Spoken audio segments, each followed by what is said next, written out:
முறையாக உணவு வழங்கவில்லை என கூறி இரண்டாவது நாளாக உள்ளிருப்பு போராட்டத்தில் ஈடுபட்டுள்ள புதுக்கோட்டை அரசு மன்னர் கல்லூரி மாணவர்களில் 4 பேர் திடீரென மயக்கமடைந்ததால் பரபரப்பு நிலவி வருகிறது.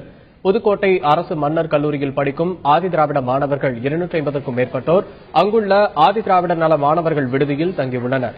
இந்நிலையில் விடுதியில் முறையாக உணவு வழங்கப்படுவதில்லை என கூறி நேற்றிரவு முதல் மாணவர்கள் உள்ளிருப்பு போராட்டத்தில் ஈடுபட்டு வருகின்றனர். அதிகாரிகள் நடத்திய பேச்சுவார்த்தை தோல்வியடைந்த நிலையில் இரண்டாவது நாளாக இந்த போராட்டம் நீடித்து வருகிறது. இந்நிலையில் இன்று காலை போராட்டத்தில் பங்கேற்றிருந்த மாணவர்கள் 4 பேர் திடீரென மயக்கமடைந்ததால் பரபரப்பு ஏற்பட்டது. உடல்நலம் பாதிக்கப்பட்ட மாணவர்கள் புதுக்கோட்டை அரசு மருத்துவமனையில் சிகிச்சைக்காக அனுமதிக்கப்பட்டுள்ளனர். இதனையடுத்து உள்ளிருப்பு போராட்டத்தில் ஈடுபட்டிருந்த மாணவர்கள் அனைவரும் அரசு மருத்துவமனையை முற்றுகையிட்டதால் அப்பகுதியில் பதற்றம் ஏற்பட்டது.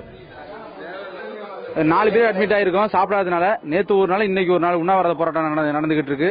இதுக்கு சொல்யூஷன் காண்கிற வரைக்கும் இந்த உண்ணாவிரத போராட்டம் நீடிக்கும். மாணவர்களோட ஒரு இதை புரிஞ்சுக்கிற மாட்டாங்க, கோரிக்கை ஏத்துக்கிறதுல எதுவும் புரிஞ்சுக்கிற மாட்டாங்க. வந்து பிக்னிக் போற மாதிரி வர்றாங்க போறாங்க. நாங்க சாப்பிட்டாலும் சரி செத்தாலும் சரி அதை பத்தி அவங்களுக்கு கவலை இல்லை.